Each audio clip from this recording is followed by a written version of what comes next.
Bismillahirrahmanirrahim. Kita live. Um, Selamat sore semua. Kita live untuk tematik 3. Ini adalah praktik mandiri ke 3, 4, 5, kalau nggak salah 10. Ke 10. Hari pertama kita kemarin live jalan-jalan virtual ke Malang, Asipa Care. Kemudian hari kedua kita ke Bima Care. Bukan Bima Care tapi Yuliwun Care. Kemudian hari ketiga kita ke Kalimantan Selatan, ada GR Care. Kemudian hari keempat kita ke Kalimantan Timur, di Sepaku ada Suharti, Bapak Suharti dengan nama Adirawun Care. Kemudian setelah itu kita ke Lamongan, ada NCS Center. Kemudian kita ke Bone, ada WeCare Center. Kemudian dari Bone kita ke Makassar, ada Celebes Care Center. Kemudian dari sana kita ke Madura, ada Hanisa Health Care Center. Kemudian kemarin kita ke NCS Center cabang Kutai Kartanegara, dan hari ini kita akan ke NCS Center cabang Berau ya. Jadi letaknya itu di pedalaman banget letaknya. Jadi tentunya hari ini kita akan sama-sama dengerin gimana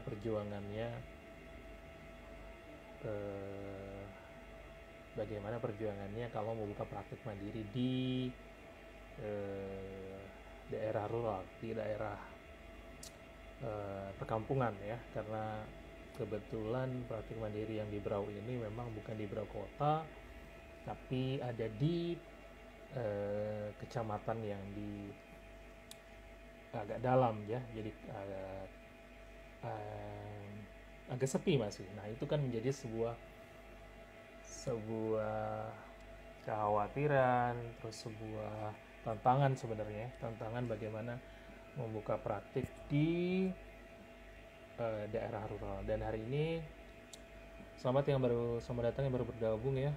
Jadi kita tematik 3, kita sudah datang ke 10 praktik mandiri, dan hari ini kita spesialnya adalah ke Berau.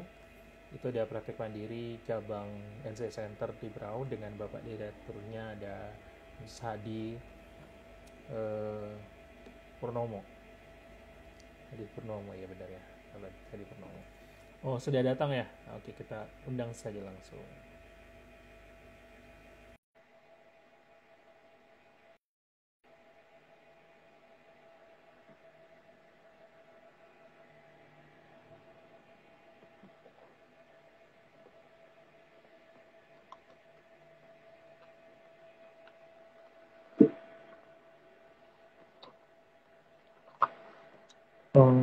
Agak khawatir karena daerah Beraunya berapa pedalaman, jadi semoga sinyal bagus. Dan kita tahu di Indonesia wifi di home dengan Telkomsel lagi down banget, jadi semoga kita tidak nge-lag pada saat online nanti ya. Halo, saya coba panggil lagi. Oh belum di accept ya. Sudah diminta tapi belum diterima. Silakan Mas Hadi diterima dulu, baru bisa kita bergabung. Halo Mas Agus, selamat datang. Jadi kalau nggak salah besok ya kita akan pergi ke satu praktik mandiri namanya bagus sekali Masa Gena. Itu di Sengkang ya, itu besok. Tapi hari ini kita ke NC Center dulu yang di Berau, satu cabang yang di daerah terpencil. Saya belum berhasil untuk mengundang Mas tadi, kita coba lagi, mungkin tadi jaringan. Bagaimana kabar semua? Halo, Assalamualaikum. Waalaikumsalam. Wah, Makin cerah aja ini Pak Bos ini.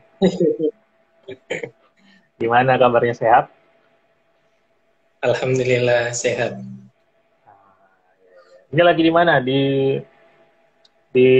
daerah di Tanjung atau di mana?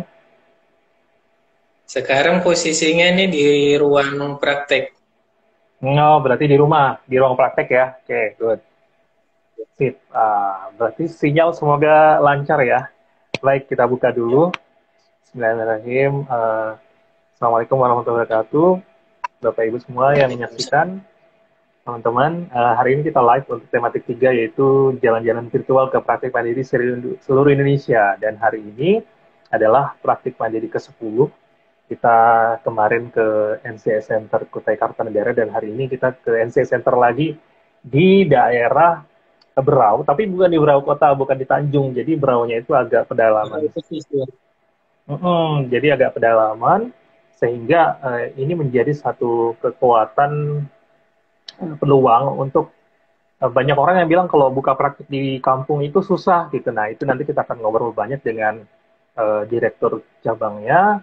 Jadi sebelum kita lihat-lihat ada apa aja di sana, karena jujur saya juga belum main ke sana. Yang di Kukar aja di Tenggarong belum, apalagi di Berau ya. Karena tadi barusan vaksin, jadi insya Allah setelah vaksin masih bisa berangkat ya. Kalau ada rezeki nanti kita main ke Berau. Oke, sebelum kita keliling, lihat-lihat, kenalan dulu. Eh, Jelasin namanya siapa, terus kemudian nama praktiknya apa, terus lulus CWCC atau CWCCA tahun berapa, dan ngambil programnya di mana. Itu dulu, silakan. Ya. Eh, Pertama, Assalamualaikum warahmatullahi wabarakatuh. Waalaikumsalam warahmatullahi wabarakatuh. Mungkin saya menyapa kembali nih, Mas Hamka, apa kabarnya sekarang? Alhamdulillah baik. Alhamdulillah. Eh, jadi saya di sini, nama saya Hadi Purnomo. Saya lu ikut untuk pelatihan perawatan luka, saya ikut CWCC tahun 2014 di Bogor, tepatnya di Care Center. Oke, berarti eh, bukan CWCCA ya, tapi CWCC. Jadi eh, tem ya teman-teman semua, jadi Dasadi ini adalah eh, Certified Wound Care Clinician. Certified Wound Care Clinician itu adalah perawat luka yang sudah advance untuk luka. Jadi luka itu kan ada tingkatan, ada yang basic, ada yang advance. Nah, ini Dasadi sudah advance karena langsung mengambil di Berau. Oke, mungkin bisa cerita kenapa bisa mengambil program sampai ke Bogor, bisa gitu kan? Padahal kan posisinya di daerah. Cerita dulu. Jadi awalnya itu saya adalah uh, apa namanya nih? Saya adalah staff, dulunya saya staff di NCI Center. Awalnya itu mulai zaman kuliah itu 2011. Awal saya ketemu juga sama Nasamka 2011. Itu awal ketemu masih antara mahasiswa dengan dosen. Setelah itu kami kenal dan beliau yang di depan saya ini mengajak saya belum mengerti apa itu perawatan luka modern, belum awalnya karena saya masih mahasiswa tingkat awal. Jadi sempat mungkin 1 sampai 3 kali awal saya ikut perawatan luka, cuma saya belum mengerti. Dan kemudian beliau ikut ITN, Nasamka. Setelah dia pulang, baru saya bertanya dan beliau menjelaskan apa itu perawatan luka modern. Nah, setelah itu sampai terus berjalan sampai 2013 dan di situ saya lulus D3. Nah, kemudian setelah lulus 2013, setahun kemudian setelah saya mengumpul uang, mengumpul dana, kemudian saya ikut CWCC. Nah, kenapa saya langsung ikut ke CWCC dan saya kampung ini, walaupun saya dari kampung, nah itu tadi karena saya sudah dari 2011 saya sudah ibaratnya sudah di jiwa saya perawatan luka ini. Jadi saya langsung ke CWCC begitu. Walaupun saya Ya, posisinya di kampung. ya, jadi teman-teman semua yang nonton live dan nanti yang nonton rekaman ini di JTV, jadi Nes Hadi ini memang adalah dulunya mahasiswa saya tingkat satu benar. Kemudian kita home care dulu. Setelah itu saya ambil program Iya, IPN ke Bogor 3 bulan. Nah sepulang dari sanalah kemudian saya serius eh, untuk terjun di dunia luka dan memang pertama kali punya staff itu adalah Mas Hadi ini. Jadi atau kayak gimana ceritanya ya, tapi saya didatangin aja. Saya yang minta kayaknya, saya lupa. Saya yang minta atau saya yang didatangin. Yang jelas pertama kali saya punya teman, punya staff, punya tim, eh, itu adalah Nas Hadi. Em, saya ingat banget karena hari itu kita kan kondisinya saya belum punya apa-apa, terus kita belum punya betul. nama, belum punya skill dan baru datang ya, baru datang banget. Nah ini pertanyaan yang mungkin bisa kita sampaikan ke nanti bisa menjadi insight buat teman-teman. Kenapa kenapa mau belajar dengan orang yang baru datang gitu kan? Padahal kan belum punya, nggak ada kan orang yang baru datang itu perlu diragukan gitu kan. Tapi kenapa kemudian kok mau belajar dengan orang yang baru datang dari Bogor hari itu mengambil program IPN. Padahal orang di Kalimantan Timur tidak ada yang kenal program IPN di tahun 2011. Itu dulu. Betul. Dan 2011 itu eh, baru kayaknya NCI yang punya ini program perawatan luka modern. Mungkin ada juga yang lain, cuma belum ada yang muncul gitu. Kenapa alasannya saya berani ikut? Nah, dan itu tadi kita ketemu itu saja bingung bagaimana bisa ketemu. Tiba-tiba kayak ada angin yang menemukan. Nah, jadi saya lihat dari lang hati ini berbicara, melihat dari Nasamke ini langsung perasaan itu yakin. Yang pertama saya rasakan itu yakin. Nah, setelah itu itulah utama, makanya saya berani ikut. Itu saja, satu kata itu yakin. Oke, oke. Itu menarik ya. Jadi saya ini jadi flashback lagi ke kenangan lagi bahwa dulu itu kita itu masih dianggap sampah banget ya. Bahkan saya itu, wah, dulu bulan-bulanannya mahasiswa gitu. Kayak dianggap sebelah mata, bahkan kalau lewat itu diteriakin sama mahasiswa gitu. Bahkan ada oknum dosen yang juga nggak suka, akhirnya kemudian eh, tekanan banyak banget. Jadi kalau mau mulai itu memang tekanan banyak banget. Eh, dan saya cuma punya Nus Hadi hari itu yang kemudian bikin kita yakin aja ya udah jalan aja dulu. Eh, namanya juga cobaan ujian gitu kan. Dan kalau sampai hari ini ada itu memang saya karena ditemenin benar-benar sama Nus Hadi dan saya yakin buat teman-teman dan Mas Hadi juga pasti di daerah ini kalau pertama kali di sana pasti ada tekanan gitu. Nah, kita akan bicara dari tekanan. Nah, benar nggak sih waktu pulang ke Berau, kan di sana, eh, saya nggak tahu tempat sekarang itu apakah tempat baru atau dulu di Tanjung gitu kan, dan apakah benar dapat tekanan ketika mau buka praktek di sana? Apakah tidak sekencang tekanannya waktu di kota di sini, di Samarinda, seperti apa?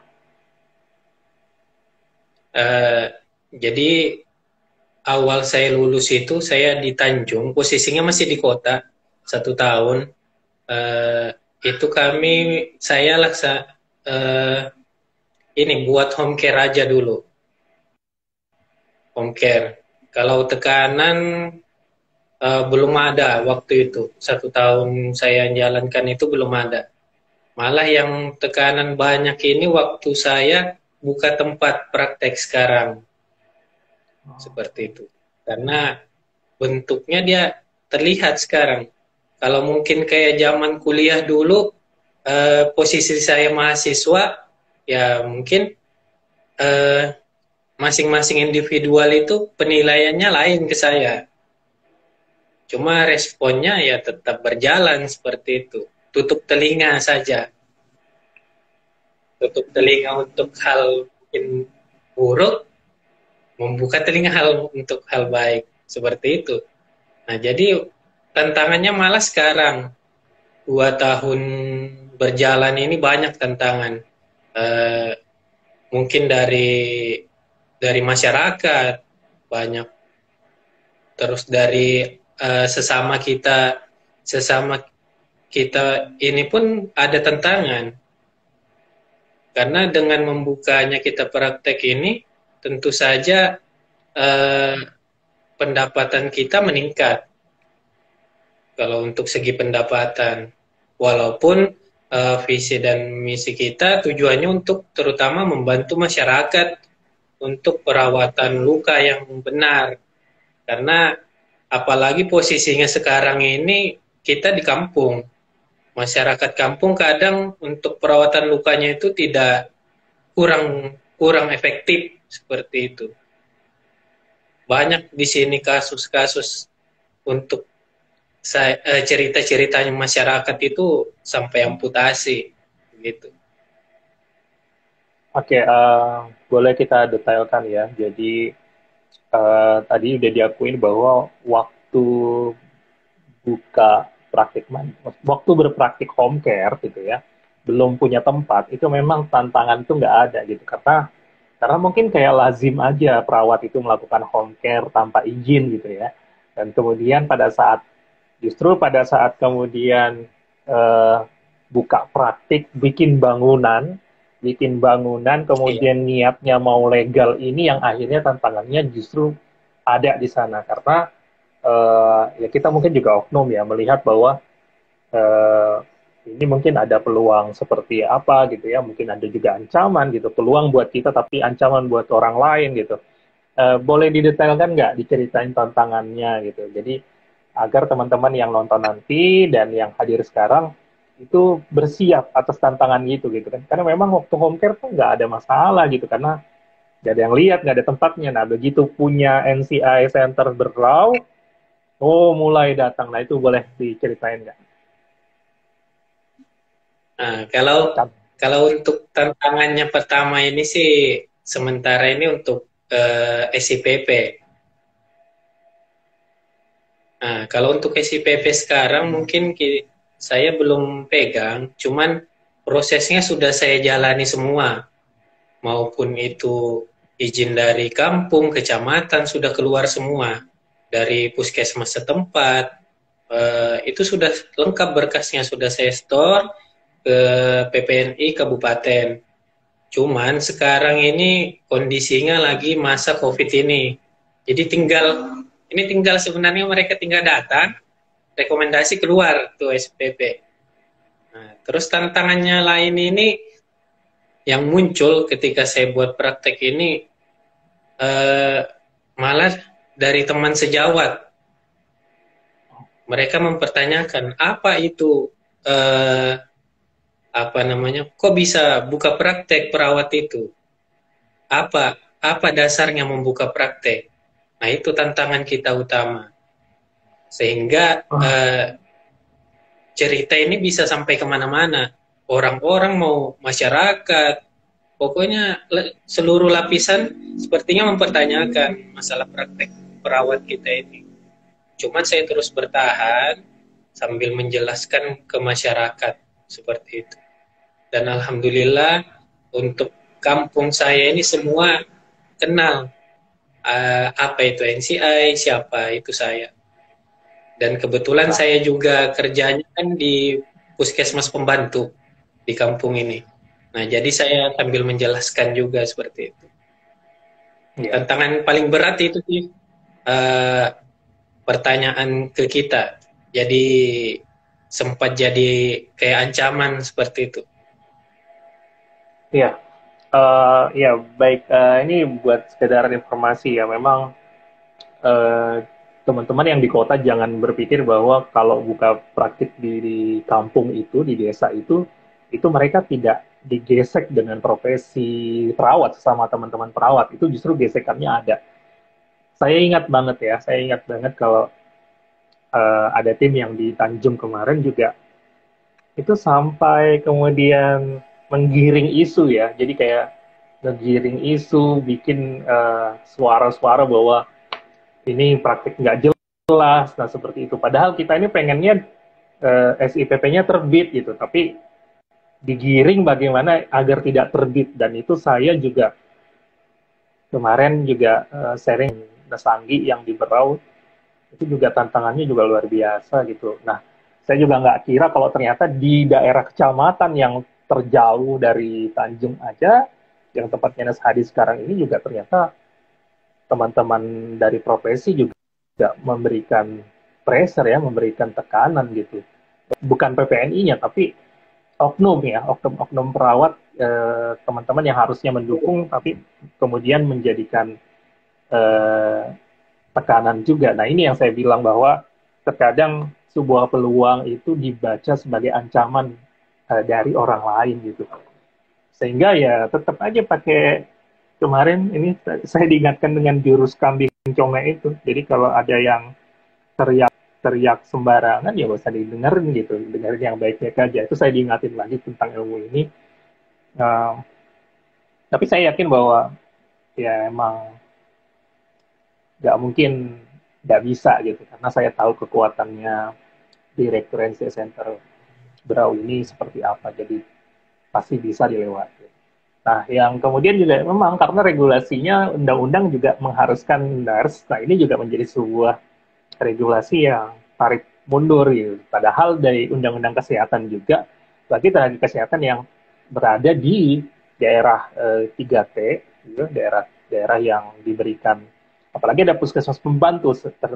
Kalau puskesmas pembantu itu kan indikator bahwa daerah tersebut adalah daerah terisolir yang sebenarnya mandat tindakan medis pun itu diberikan kepada teman-teman perawat. Harusnya keberadaannya praktik mandiri di sana itu bukan menjadi sebuah ancaman, tapi menjadi kekuatan. Itu harusnya harapannya begitu. Tapi kita doain biar lancar semuanya ya. Oke, pertanyaan berikutnya. Hmm, kenapa buka? Kenapa praktik mandirinya NCS Center Brau? Kenapa nggak sama saya nanyanya sama Andri juga gini kemarin? Kenapa nggak bikin aja praktik mandiri nama lain gitu kan? Padahal kan peluangnya bisa gitu kayak misalnya bikin aja nggak usah franchise, nggak usah kemitraan dengan kami gitu. Kenapa nggak bikin Hadi Care Center atau apapun lah? Kenapa harus harus bermitra dengan NCS Center? Jadi awalnya sih itu tadi karena mungkin salah satunya ucapan terima kasih saya kepada NCI yang sudah membesarkan kami, itu terutama. Dan untuk jadi dari kata terima kasih ini banyak arti. Kita dibimbing dari awal. Nah, yang pasti saya kalau bisa pakai kembali. Dan tujuannya supaya NCI ini ada di mana-mana. Di mana pasien itu mau berangkat kemana ada NCI.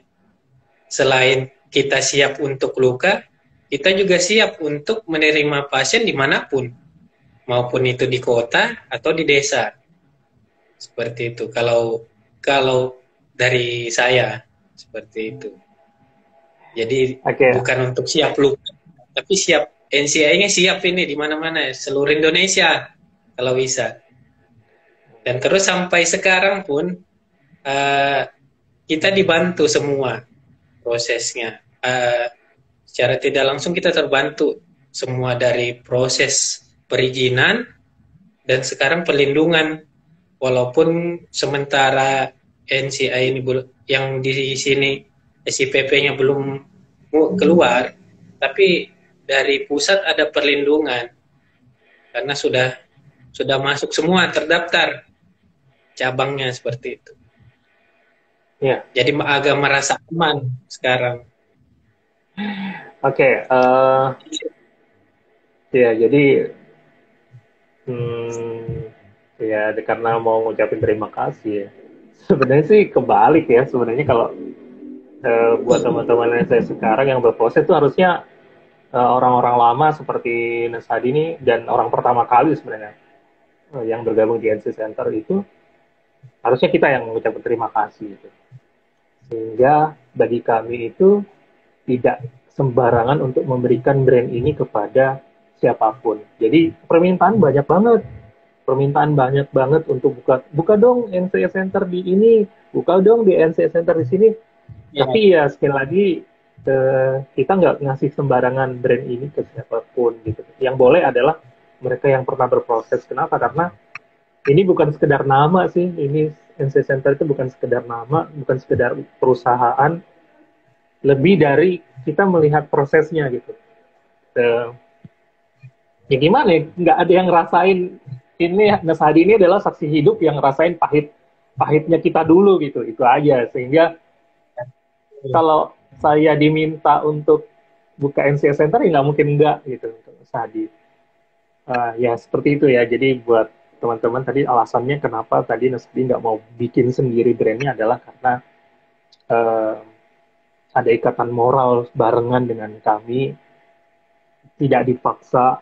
Kemudian sampai hari ini juga masih kita terus lakukan pengembangan. Gitu. Oh iya, jangan lupa minta status dokumentasi yang terbaru karena kita sering update. Sekarang kita revisi lagi kayak ya. format-format. Nanti minta lagi sama manajer di sini untuk dapatkan maksudnya MOU semua. Oke, sekarang berarti kita boleh tour deh.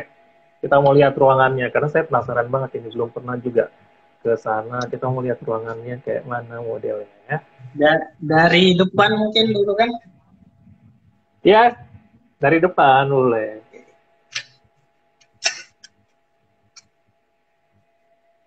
Ini buat teman-teman yang menyaksikan, ini itu di daerah Biatan ya kalau nggak salah ya. Iya, Kecamatan Biatan. Kecamatan Biatan Jadi itu Berau itu punya 13 kecamatan. Ini salah satunya kecamatan. kalau dari Ini sini ke Tanjung berapa jam? kurang lebih 3 jam. Kurang lebih 3 jam. Oke. Ya, Wah ya, ini kita jadi tampak dari depan. ini Sebagian dari rumah. ya betul. Dan jujur ini memang tampakan paling bagus yang NCS Center punya tuh ini gitu. Kami di pusat aja tampakannya nggak begitu bagus kayak gini. Ini bagus banget karena semuanya dibikin dengan begitu. Ukurannya berapa Iya. itu? Ukurannya lebarnya 3 meter kali 6 meter. 3 kali 6. Jadi sebagian Oke, dari rumah. ya. Ini posisinya jalan jalan poros ini. Oh, itu Jalan jalan poros poros. ya. Ya. Oke. Jalan poros Ini provinsi yang dari sebenarnya kabupaten kampung ya. menuju kampung. Oke, ini buat teman-teman yang di kampung jangan ada alasan nggak buka praktik. Ini aja bisa. Tuh betul-betul tuh. Iya. Masih rumputnya masih tinggi-tinggi semuanya. Oke, ternyata ini gedungnya itu berdampingan dengan rumah tapi beda pintu. Itu yang penting. Nah, ini kita masuk ke dalam. Oke.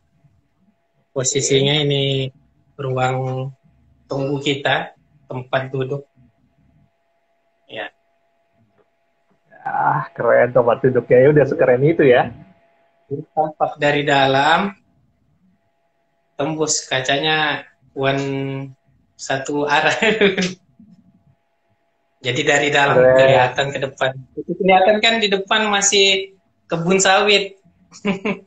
Oh iya Kampung. benar ya. Ya, Kampung. walaupun jalan poros. Oke, apalagi itu? Oh Ini ini sudah siap lemari. visitasi nih. Ada apar, Iya, ada apa? ada lemari, ozon. Terus ini ada infus juga. Infusnya ini memang eh, kriteria dari standar Iya, praktek. Betul. Di syarat visitasi memang harus ada cairan infus. Iya. Oh, ini ada produk. Oke. Oke. Lemari dressing, terus ini Dressing. tempat tidur. Oh, tempat tidur pasien. Oh, ini serba biru nih, keren banget ya. Ya. Oke, ini tempat tidur Nah, pasien kita. Bagus tempat Posisinya. tidurnya ya. Ini Nasr Human yang nonton dengan manajemen NC Center Pusat, kita malu nih, punya dia lebih bagus nih daripada punya kita nih. Keren banget, bagus banget ini. Ini praktik mandiri di kampung yang isinya, yang praktik mandirinya nggak kampungan. Jadi modelnya benar-benar yang keren banget praktik mandirinya ini. Ada wastafel itu menjadi syarat. Oh, itu pintu kemana? Ke luar ya? Ini pintu ke dalam rumah. Oh, ke rumah, akses ke rumah. Ya. Nah, sudah sterilisasi. Jadi di depan ada 2 pintu. Iya. Ini meja kita. Meja terima, meja admin, meja terapisnya, good. Oke. Wow. Selamat datang yang baru bergabung. Keren banget. Sterilisatornya, oke. Oh, ini agentif terapinya yang penting ya. Ada ozon dengan infrared. Karena saat ini kan CWCC, jadi memang mereka wajib punya adjunctive treatment, adjunctive terapi. Lihat bednya dong, bednya tadi ya, kembali lagi. Aku suka soalnya modelnya. Ada keren banget nih. Itu habis berapa itu ya? Inbox aja kalau harganya. Ya udah, duduk lagi deh. Ini saya senang banget karena kita akhirnya lihat bagaimana praktik mandiri di Berau dan senang banget ya. Keren. Jadi nggak kayak di kampung, beneran nggak kayak di kampung. Suasananya di luar kampung, begitu masuk praktik mandirinya udah standar bagus banget ini. Bahkan kami di sini interiornya lebih bagus di sana. Nah, tadi kan kita lihat ada alpar, ada adjunctive terapinya lengkap, kasurnya bagus, kemudian kursi bagus ya, kursi tunggu yang bagus gitu, yang standar. Itu kan di sana kampung gitu kan. Pertanyaannya, emang di kampung ada jualan kayak gituan gitu?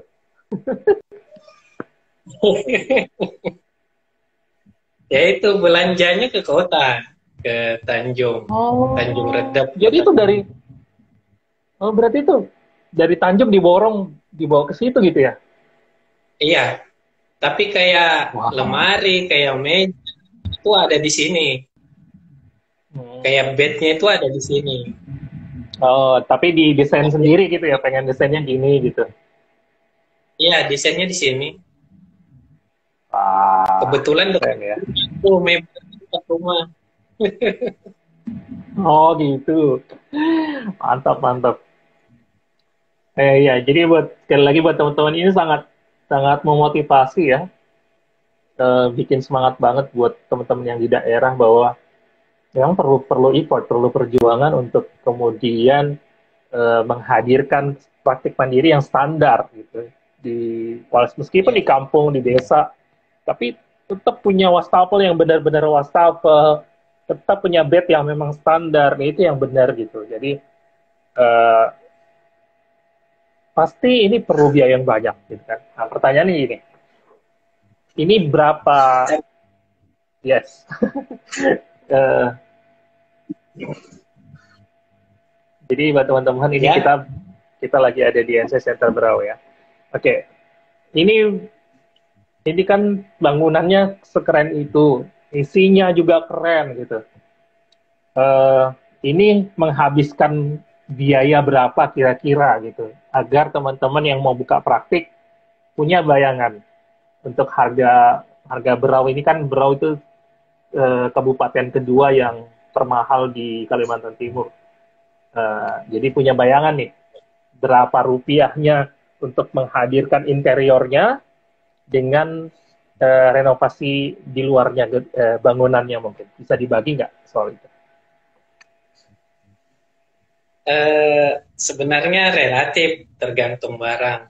Jadi boleh disebutkan kayak ini, Nes, jumlahnya? Boleh, boleh. Jadi teman-teman bisa siap-siap gitu kalau misalnya nggak apa-apa. Iya. Kalau total kurang lebih sekitar keseluruhan ini sama renovasi rumah sekitar 30 juta. Itu renovasi aja atau sudah dengan interiornya? Sudah dengan isi-isinya? Sudah dengan Seluruhnya sama isi. Kurang lebih 30-an. 30 juta. Ya, kurang lebih. Baik teman-teman ya. Segitu ya, kurang lebih segitu. Nah, tentunya kan gini ya. Kan pada kaget tuh dengar angka, 30 juta gitu. Nah, pasti kan yang menjadi pertanyaan, berapa lama ngumpulin uangnya gitu? Apakah kemudian nunggu uang 30 juta baru kemudian blek, atau pelan-pelan dicicil dulu? Kayak beli apanya dulu gitu, terus kemudian dibangun pelan-pelan. Itu gimana tekniknya? Apakah coba boleh di-sharingkan nggak soal itu? Kalau tekniknya saya nyicil. Jadi dari ruangan dulu.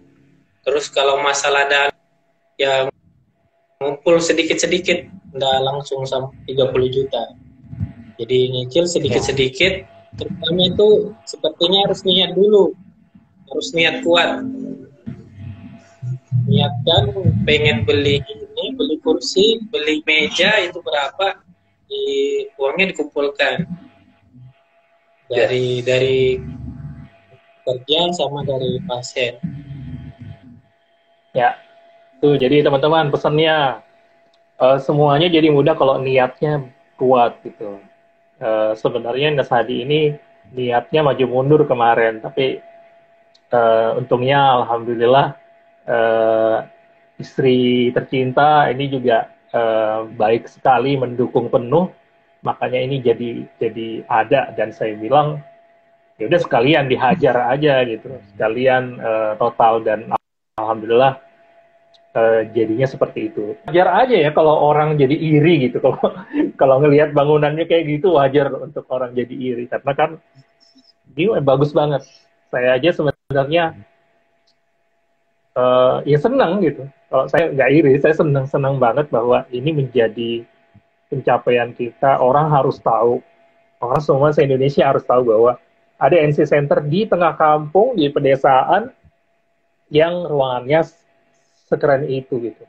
Jadi saya selalu bawa penampakan foto yang dari luar itu setiap saya presentasi tentang praktik mandiri dimanapun, sampai ke luar negeri, foto itu selalu ada kita tampilkan, karena itu sebuah kebanggaan bagi kami. Ada praktik mandiri di kampung yang isinya tidak kampung, isinya bagus sekali ternyata. Jadi buat teman-teman, sekali lagi buat yang di kampung, nggak boleh asal ya, karena semuanya punya standar, termasuk ada cairan infus, ada, semuanya ada standarnya. Oke. Yang menarik di kampung nih, berpraktik di kampung. Berpraktik di kampung itu kan kita nggak bisa narik tarif sembarangan ya.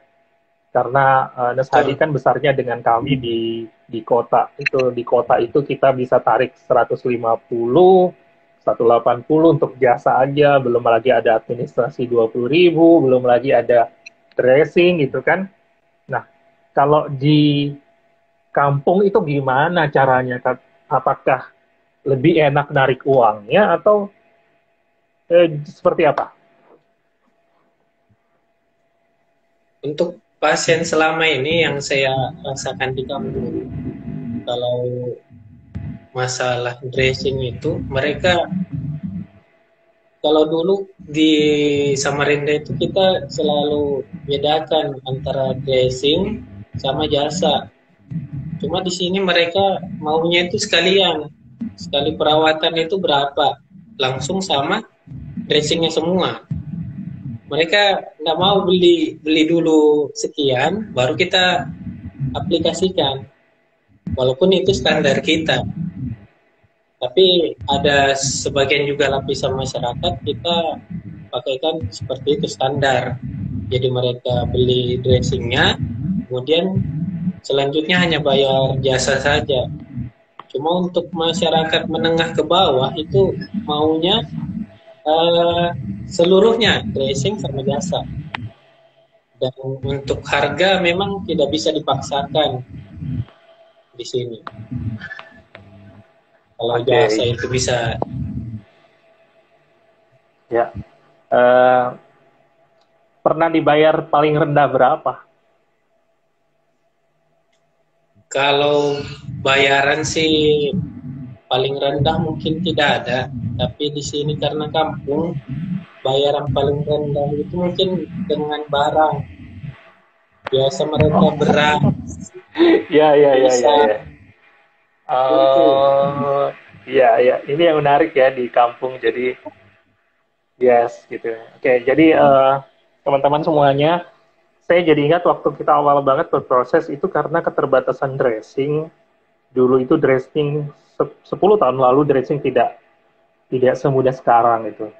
Jadi dulu itu kita namanya sistem colek gitu. Jadi kayak ya udah bayarnya dari A sampai Z, perawatan sampai sistem colek itu salapnya sekian. Ya. Jadi itu ditarif langsung misalnya 100.000 gitu. Dan ternyata metode itu yang bisa kena di daerah gitu, ya nggak apa-apa gitu. Jadi salepnya nggak perlu dikasih ke mereka, salepnya sama kita, tinggal kita manajemen bagaimana pemberiannya agar harganya tidak boncos juga gitu. Walaupun memang fokusnya kita di merawat itu kan memang bukan uang, tetapi penghasilan juga perlu ada harus dimanajemen dengan baik agar tetap bisa tumbuh gitu. Dan serunya adalah kalau di daerah masih ada sistem bayar dengan beras, buah. Oke, ya boleh. Malah walaupun tidak perawatan lagi kita masih dapat sampai sekarang. Iya benar. Ya. Itu yang mereka panen. Pasti itu. Selalu ada berasnya, buahnya. Oke, berarti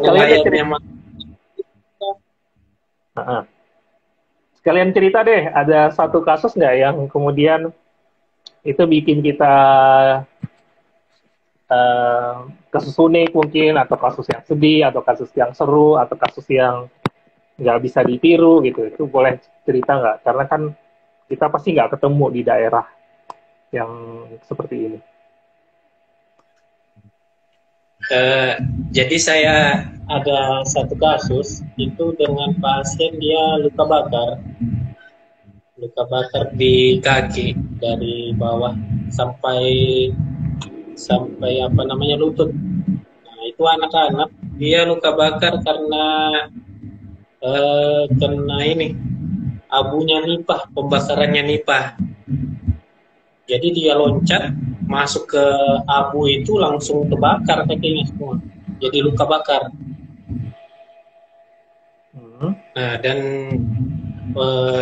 itu sudah 1 tahun lebih lukanya itu tidak sembuh-sembuh.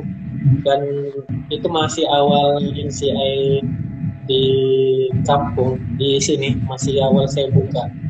Nah, dan itu tantangannya sih untuk masalah biaya terutama. Jadi saya kan luka bakar itu dressingnya banyak ya. Banyak sekali. Nah, dan itu lututnya itu tidak bisa diluruskan awalnya. Nah, setelah kita lakukan perawatan dan untuk biaya itu saya hanya minta 26.000. Saya dikasih setiap perawatan hanya 26.000 ongkir. Nah, itu alasannya sih terutama dari keadaan pasien. Dan ya tidak bisa dipaksakan hanya segitu. Jadi penghasilan si si bapak ini ya tidak sampai mungkin 2 juta 1 bulan. Belum lagi biayanya yang lain, tidak menentu lah. Nah, itu tantangan saya. Dan kita sembuh, perawatan, kakinya bisa bisa lurus, malah bisa jalan kembali. Jadi anak itu putus sekolah 1 tahun, setelah kita perawatan kurang lebih 2 bulan, anak itu bisa berjalan kembali. Artinya dari kita, mereka punya harapan untuk eh, apa namanya, untuk ke kepercayaan dirinya kembali si anak itu. Karena untuk operasi itu sangat besar biayanya, mereka nggak sanggup. Terus mereka tidak punya BPJS juga, begitu. Itu sih tantangan, dan sampai sekarang itu saya selalu ingat sampai sekarang. Yes, ya. Jadi kasus-kasus yang begitu memang bikin kita jadi apa ya? eh, jadi halus lagi hatinya gitu. Kenapa? Karena kan bisa dibayangin ya, ini masa depan anak ini bisa hancur kan kalau misalnya kita setega itu kemudian tidak mau rawat gitu. Dan ternyata em, kita di praktik mandiri ini tidak sekedar angka, tidak sekedar uang, tapi bagaimana kemudian kesejahteraannya pasien. Bayangin anak kecil yang akhirnya dia bisa bisa sekolah lagi, itu kan luar biasa. Ya. Padahal dia setahun udah nggak sekolah karena lukanya belum sembuh-sembuh. Nah itu um, insight yang bagus banget buat remind lagi, buat ingatin kita lagi bahwa ya nggak semua rawat kita itu dibayar dengan harga yang pantas, tapi kemudian kita nggak mau rawat gitu. Nah, karena ada jargon yang merawat dengan hati yang memang selalu kita tekankan untuk di teman-teman NC Center, dan alhamdulillah Bapak Direkturnya di sana masih kekeh dengan prinsip itu. Good job. Ya. Oke, boleh sharing tentang kasus ya, jumlah kasus maksudnya. Jumlah kasus yang paling banyak di sana sejauh ini itu jenis layanan dulu deh, jenis layanannya. Sekarang NCS Center Berau itu jenis layanannya ada apa aja? Sebentar ya. Ada. Oke, ada tamu lagi. Oke, ini menarik banget ya. Jadi tadi disampaikan bahwa ada kasus di Berau yang kemudian anak kecil luka bakar satu kaki, semua kaki, seluruh kakinya luka bakar karena masuk di dalam abu.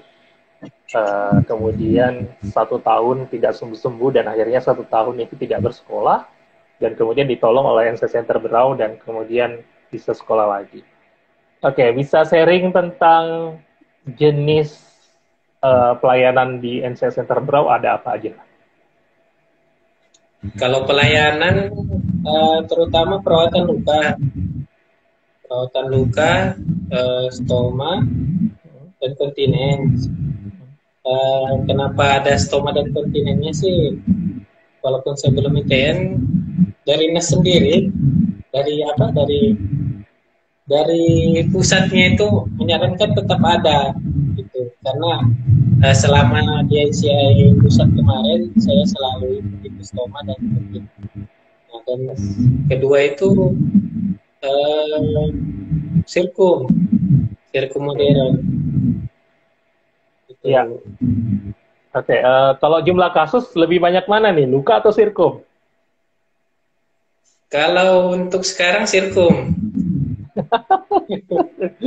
Oke, nggak masalah gitu ya. Kami di pusat ini juga baru belajar gitu ya, bukan baru belajar, baru buka, baru launching layanan sirkumsisi karena yang saya benahi adalah sistem dulu.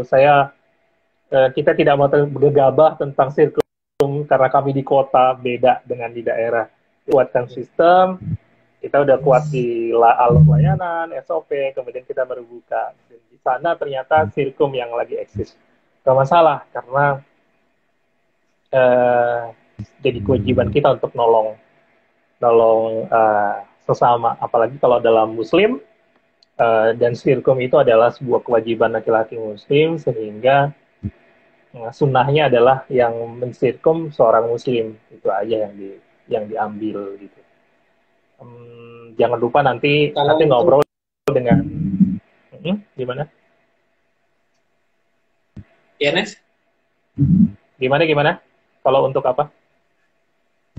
kalau untuk legalitas sirkum ini kita kalau untuk di kampung sih itu ada surat delegasi pendelegasian dari dokter puskesmas. Itu kan ke tangan beliau langsung. Ya itu enaknya kalau betul. Gimana gimana?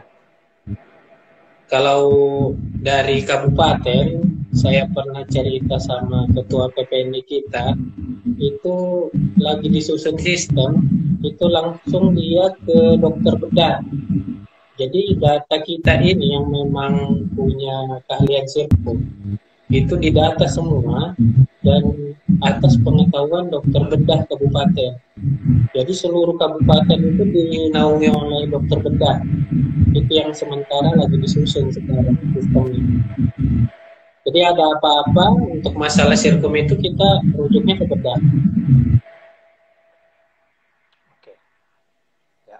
Jadi kekuatan di daerah itu tadi bahwa sistem delegasi itu sudah dikasih apalagi ke teman-teman perawat yang bekerja di puskesmas pembantu. Jadi jangankan sirkum, nolong partus aja mereka dibolehkan karena memang status demografi. Jadi ini menjadikan sebuah peluang buat teman-teman di daerah untuk terus buka praktik disertai dengan kemampuan legal aspek kayak misalnya kenapa Nasadi ini buka sirkumsisi karena sudah mempunyai sertifikat untuk sirkumsisi. Jadi legal aspeknya pasti terjaga gitu. Nah itu bagus banget.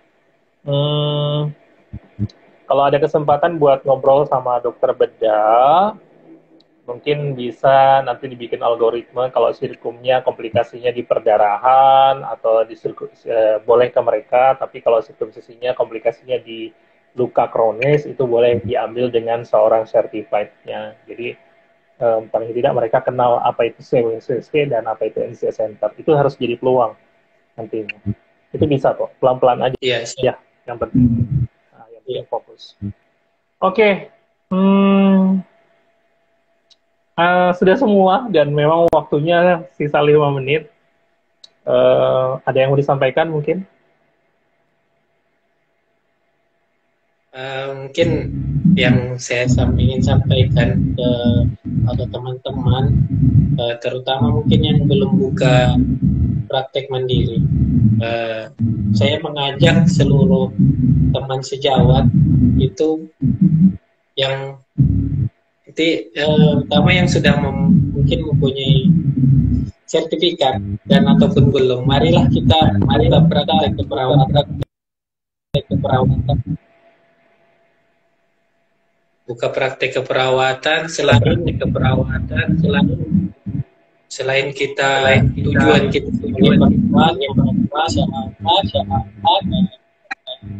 dan selainnya itu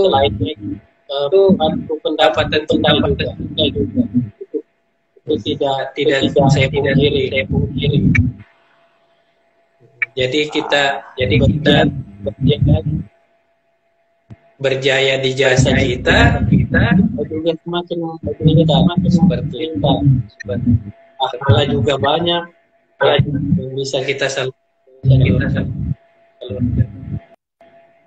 Mantap, keren ya. Jadi diingatkan bahwa teman-teman sejawat mari berpraktik karena dengan berpraktik ini kalau Anda tahu saat ini adalah pegawai puskesmas pembantu tapi tetap berpraktik karena tadi visinya agar semua masyarakat tahu bahwa yang bisa menyelesaikan luka ya, atau yang terdekat dari masyarakat itu adalah perawat gitu.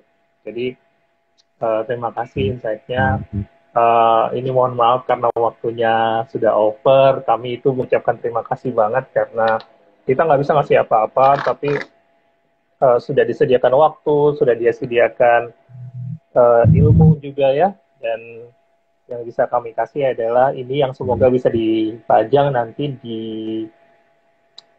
sana.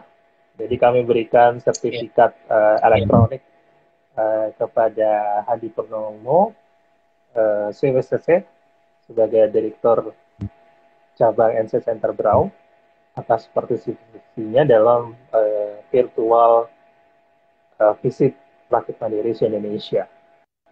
Dan Mas Hadi ini menjadi salah satu dari 11 praktik mandiri yang sudah kami kunjungi di Indonesia. Kemudian jangan lupa teman-teman untuk CWCCA, tadi Mas Hadi mention bahwa kalau mau praktik harus punya sertifikasi dulu. Nah, ini kita salah satu sertifikasi yang Anda harus punya kalau memang mau buka praktik mandiri luka adalah CWCCA Angkatan ke-18 tanggal 21 sampai dengan 24 Oktober. Yang sekarang sisa 4 orang yang belum terpenuhi kursinya, jadi teman-teman mari cepat-cepat daftar. Kemudian besok kita akan dari Berau, kita akan ke Sulawesi, ke mana nih? Sengkang, oke, ke Sengkang, kecamatan di Kabupaten Wajo, Sulawesi Selatan, ada Mas Agena di sana. Jadi jangan lupa di jam yang sama, seperti sekarang sampai dengan 17.00 untuk live bersama dengan Mas Agena besok. Itu saja hari ini. Terima kasih banyak Mas Hadi. Salam buat istri, salam buat anak-anak semuanya, sehat-sehat di sana. Terima kasih banyak. Yang jelas tetap kuat ya, tetap kuat karena belum selesai, perjuangannya belum selesai. Ya, itu aja. Tim mau kemana? Oh ya udah deh. Selamat sore semua. Assalamualaikum. Halo, jagoan. Halo. Ini yang kedua. Iya. Masya Allah, ganteng sekali. Oke, sehat-sehat ya. Kalau ada apa-apa, jangan lupa kabari. Terus komunikasi dengan kita ya. Baik, terima kasih banyak buat teman-teman semua yang sudah nonton live dan yang nonton di Instagram TV-nya NC Center. Terima kasih. Selamat sore. Assalamualaikum warahmatullahi wabarakatuh. Waalaikumsalam.